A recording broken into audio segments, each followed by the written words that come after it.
Scan for Sovi and straight A's only. Let's go!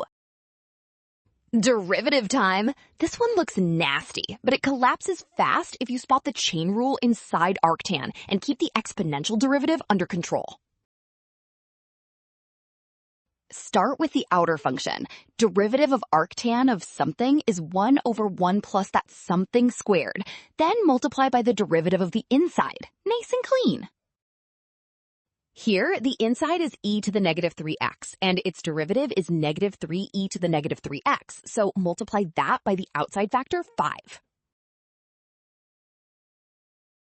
Now combine everything. 5 times 1 over 1 plus e to the negative 6x times negative 3e to the negative 3x, simplifying.